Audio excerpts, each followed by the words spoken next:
وقال الملك ائتوني به فلما جاءه الرسول قال ارجع إلى ربك فاسأله ما بال النسوة اللاتي قطعن أيديهن إن ربي بكيدهن عليم قال ما خطبكن إذ راوتن يوسف عن نفسه قلن حاش لله ما علمنا عليه من سوء قالت امرأة العزيز الآن حصحص الحق أنا راودته عن نفسه وإنه لمن الصادقين ذلك ليعلم أني لم أخنه بالغيب وأن الله لا يهدي كيد الخائنين.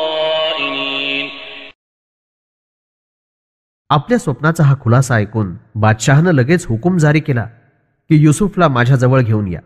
तेव्हा बादशहाचा संदेश नेणारा युसुफला दरबारात आणण्याकरता कैदखान्यात पोहोचताच युसुफ त्याला म्हणाले, आपल्या बादशहाकडे परत जा आणि त्याला विचारा की त्या स्त्रियांची काय अवस्था आहे ज्यांनी आपले हात कापून जखमी करून घेतले होते.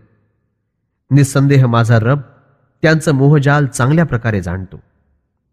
जेव्हा बादशहानं त्या स्त्रियांना बोलावून विचारलं की त्यावेळी कोणती घटना घडली जेव्हा तुम्ही अशी हरकत करून युसुफला बहकवण्याचा प्रयत्न केला होतात की ज्यामुळे त्याचं मन डगमगावं, तेव्हा त्या स्त्रिया म्हणाल्या, अल्लाह सर्वात महान आहे. युसुफमध्ये आम्ही वाईट गोष्टीकडे कसलाही झुकाव पाहिला नाही. तेव्हा अजीजची पत्नी तर भर दरबारात बोलली की जेव्हा सत्य गोष्ट जाहीर झालीच आहे तर मीही साक्ष देते की युसुफ अगदी खरा आहे. युसुफचं मन बेकाबू व्हावं म्हणून मीच त्यांना मोहित करण्याचा प्रयत्न केला होता. निस्संदेह ते सदाचार आणि सुशीलतेत खरे ठरले. या गोष्टीचा खुलासा अशासाठी केला गेला की मिस्रच्या अजीजला माहीत व्हावं की मी त्याच्या पाठीमागे काही विश्वासघात केला नाही, आणि ही गोष्ट सर्वांनी जाणून घ्यावी की अल्लाह खयानत करणाऱ्यांच्या धोक्यास सफल होऊ देत नाही.